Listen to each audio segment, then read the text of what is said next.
दुनिया का सबसे बड़ा म्यूजियम भारत में होगा जिसका नाम है युगे युगीन भारत नेशनल म्यूजियम। ये यूनाइटेड किंगडम की म्यूजियम ब्रिटिश म्यूजियम को भी पीछे कर दिया है। जी हाँ, यूनाइटेड किंगडम का जो म्यूजियम है जिसको चोर बाज़ार म्यूजियम, हाँ लिटरली मैं इसको चोर बाज़ार म्यूजियम ही बोलूँगा, क्योंकि जिसने दुनिया की यूनाइटेड किंगडम जो दुनिया की बहुत सारे देशों को अपनी कॉलोनी बनाया और वहाँ की चीज़ों को चुरा चुरा कर अपने संग्रहालय में रखा, उसको मैं क्या कहूँगा, चोर बाज़ार म्यूजियम ही कहूँगा। आगे मैं वीडियो के माध्यम से दिखाऊंगा कि क्यों इसको चोर बाज़ार म्यूजियम कहते हैं। मैं ही नहीं, शशि थरूर साहब का भी एक स्टेटमेंट है जिसमें उन्होंने बताया है कि यूके जो म्यूजियम है वो एक चोर बाज़ार है।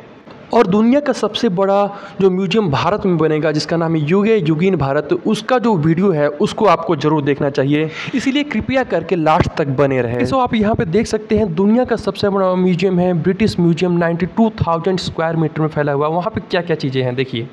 अंग्रेजों ने अपने रूल के दौरान सब इंग्लैंड में इकट्ठा किया। हमारे राजा महाराजाओं के इतना सामान, चाहे वो तख्त हो चाहे वो तलवारें। ये जो मेरे पीछे आप तलवार देख रहे हैं ये औरंगजेब की तलवार है। दारा शिकोह पता है ना, उसका भाई जिसको मार के वो बना था, एक काली वाली तलवार दारा शिकोह की। पीछे आप देख रहे हैं जोधपुर राजस्थान के योद्धाओं के कवच, बहुत सारी तलवारें, अलग अलग तरह के डैगर्स, मगर सबसे सिग्निफिकेंट चीज ये है छत्रपति शिवाजी महाराज के हाथ का वो बागनाक जिससे उन्होंने अफजल खान को मारा था। छोटा सा देखने में लगता है, हाथ में छुपाना आसान। और ये है महाराजा रंजीत सिंह का वो सिंहासन जो कि वैसे तो लकड़ का बना है मगर सॉलिड गोल्ड से प्लेटेड है। और ये उनकी पोशाक आप देख सकते हैं, और इस तरफ उनकी अकाली दस्तार जिसके यहाँ पे आप देख सकते हैं इंडिया की क्या क्या चीज़ें इस ब्रिटिश म्यूजियम में पड़ी हुई है।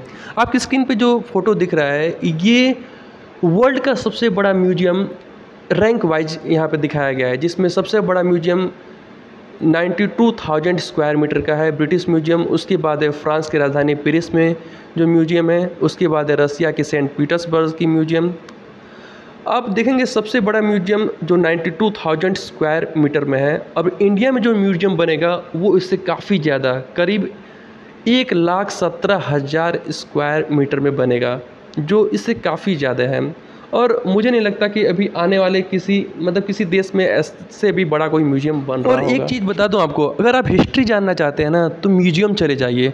म्यूजियम जाएंगे आप बहुत सारी चीज़ें फिजिकली ये चीज़ें देखेंगे ना, आपको बहुत सारी हिस्ट्री के क्वेश्चन तो ऐसे ही याद हो जाएंगे।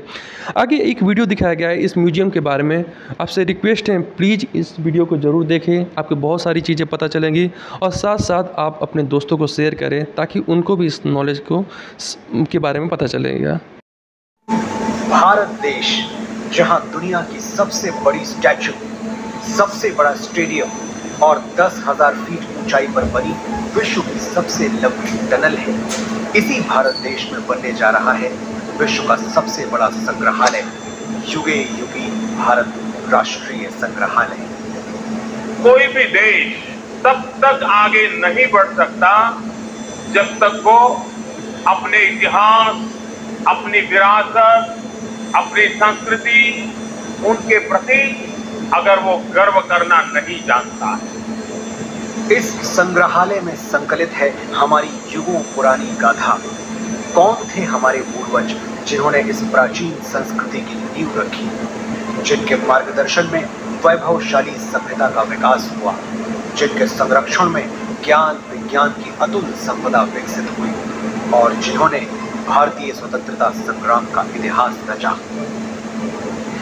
भारत का यह बेजोड़ संग्रहालय बनकर तैयार हो रहा है 1,17,000 वर्ग मीटर के विस्तार में। इस ऐतिहासिक धरोहर के दोनों खंडों के 950 कक्षों में संकलित की जा रही है लगभग 5,000 वर्ष पुरानी भारत की अतुल सांस्कृतिक ज्ञान संपदा। क्या आप जानते हैं, युगों पहले हमारे पूर्वजों को मिश्रित धातु के निर्माण का ज्ञान था। प्राचीन भारतीय धातु विज्ञान के प्रतीक ऐसे ही एक द्वार से प्रवेश करके आरंभ करते हैं भारत खंड की अभूतपूर्व यात्रा। पहुंचते हैं भारतवर्ष की प्राचीन समृद्ध परंपराओं के संसार में।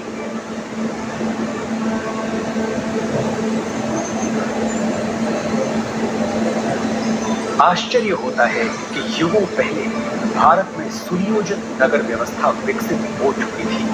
हम बात कर रहे हैं सिंधु सरस्वती सभ्यता की। क्या कभी सोचा है कि क्यों भारत में पर्वतों, समुद्रों, नदियों और पेड़ों की पूजा होती रही है? क्योंकि हजारों साल पहले भी हमारे विद्वान जानते थे कि जिन पंच तत्वों से सृष्टि का निर्माण हुआ, उन्हीं से सभी प्राणियों की रचना हुई। हजारों वर्ष पूर्व भारत की चारों दिशाओं में पीठों की स्थापना की गई थी, जिसने पूरे राष्ट्र को एक सूत्र में बांधा था। वेदों उपनिषदों में केवल आध्यात्मिक ही नहीं, राजनैतिक, सामाजिक, आर्थिक, ज्योतिष और विज्ञान जैसे सभी क्षेत्रों का ज्ञान समाहित है। यही नहीं, ऋग्वेद में त्वचा रोग विशेषज्ञ ऋषि अपाला का वर्णन मिलता है। सुश्रुत की शल्य चिकित्सा, चरक के संधान और पतंजलि के अष्टांग योग की प्रासंगिकता हैरान करने वाली है। विश्वविद्यालयों का प्रचलन भारत में 2000 वर्ष से भी पहले से था। तक्षशिला, नालंदा और विक्रमशिला जैसे अनेक विश्वविद्यालयों को पूरे विश्व में ख्याति प्राप्त थी।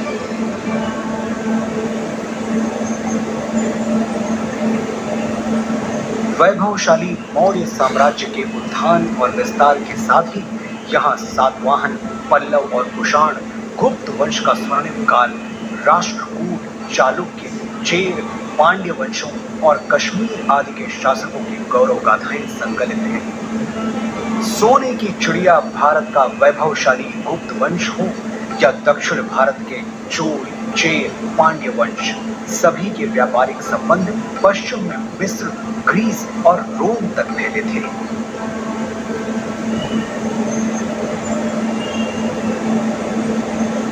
युग परिवर्तन के साथ अब प्रवेश करते हैं मध्यकाल में, जहां राजपूतों की शौर्य गाथा के साथ सल्तनत और मुगल युग का इतिहास संकलित है। चौहान, प्रतिहार, परमार, सोलंकी, सिसोदिया और राजपूत राजाओं की केवल शौर्य गाथाएं ही प्रसिद्ध नहीं थी, बल्कि उनके संरक्षण में कला, शिल्प, संस्कृति का भी अभूतपूर्व विकास हुआ।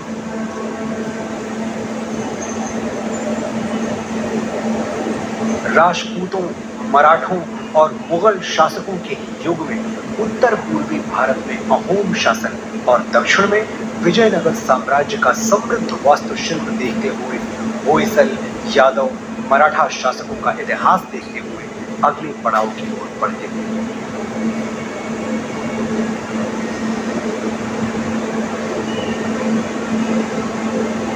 बढ़ते हैं परिवर्तन के उस दौर की ओर जब ईस्ट इंडिया कंपनी को भारत में व्यापार की अनुमति मिली।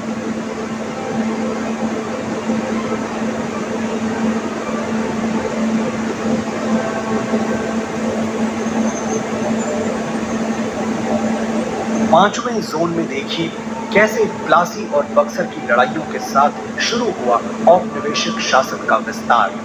1760 से ही देश के सन्यासियों और फकीरों ने ब्रिटिश ईस्ट इंडिया कंपनी से आजादी पाने के लिए ऐसा मोर्चा संभाला जिसे कंपनी 40 साल तक दबा नहीं सकी। और 1857 के प्रथम स्वतंत्रता संग्राम के बाद हर वर्ग के लोग अपने अपने ढंग से आजादी की लड़ाई में आहुति देने उतर पड़े।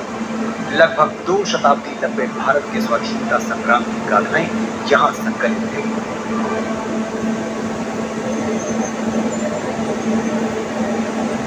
वर्षों के संघर्ष के बाद भारत की आजाद हवा में स्वतंत्रता का तिरंगा लहराया। सच है कि स्वतंत्र भारत के आगे अनेक आर्थिक, सामाजिक चुनौतियां थीं। हर चुनौती को पार करने के लिए, सशक्त राष्ट्र का निर्माण करने के लिए स्वतंत्र भारत ने फिर से राष्ट्र को संप्रभु लोकतांत्रिक गणराज्य बनाया।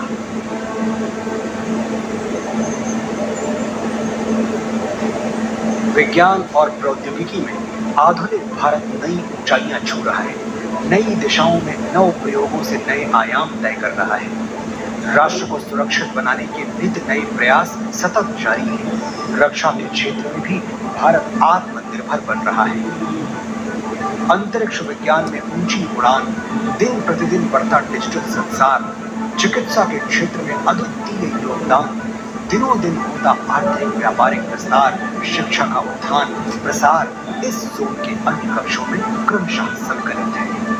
आज जब हम आजादी के अमृत काल से शताब्दी वर्ष की ओर अग्रसर हो रहे हैं, भारत के अतीत की अनमोल विरासत, वर्तमान के अथक प्रयासों और भविष्य की झलकियों की कहानियां समेटे बनने जा रहा है विश्व का ये सबसे विशाल संग्रहालय, युगे युगी भारत राष्ट्रीय संग्रहालय।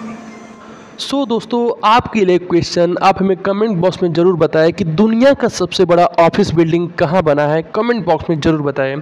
सो वीडियो अच्छे लगे तो वीडियो को लाइक करें, हमारे चैनल पर नए हैं तो हमारे चैनल को सब्सक्राइब करके बेल आइकन दबा दें ताकि ऐसे ही नॉलेजेबल वीडियो की नोटिफिकेशन आपको मिलती रहे।